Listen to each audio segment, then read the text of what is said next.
Imagine a world where everything works. You have international trade, high-end fashion, complex diplomacy, and technology that shouldn't exist for another 1,000 years. This was the late Bronze Age. A literal golden era where empires like the Egyptians and Hittites shared a globalized economy, more connected than the world would be again until the 19th century. But in the year 1177 BC, the delete key was pressed. Within a single generation, the lights went out across the entire known world. Cities didn't just fall, they were erased. Literacy disappeared. Money became worthless. This wasn't a slow decline, it was a synchronized, violent reboot of human civilization. And the most terrifying part, we still aren't entirely sure who pulled the trigger.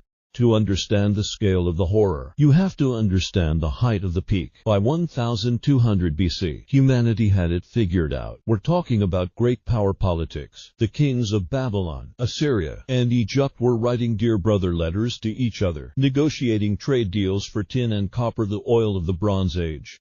Without tin from the mountains of Afghanistan and copper from the mines of Cyprus, the world stopped. It was the first just-in-time supply chain. If one link broke, the system failed. But the system didn't just break, it shattered. Ancient texts suddenly shift from boasting about conquest to frantic, whispered warnings. The enemy is in the lands. One clay tablet reads, "All my troops are gone, and the ships are missing." The world was about to meet its ghosts.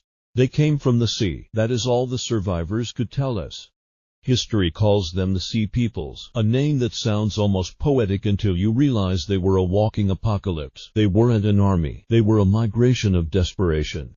They hit the coast of the Levant like a tidal wave. They didn't just loot. They brought their families, their ox carts, and their hunger. They were the first systemic glitch. As they moved, they didn't just defeat armies, they annihilated the infrastructure of existence. But here is the information gap that haunts historians. How did a group of disparate maritime nomads take down the most powerful military machines on Earth simultaneously? The answer lies in a phenomenon called a perfect storm. If it had just been the invaders, the Bronze Age might have survived. But nature decided to join the massacre. Modern science, through pollen analysis and climate modeling, reveals a mega drought that lasted nearly 300 years. The breadbasket of the world turned to dust.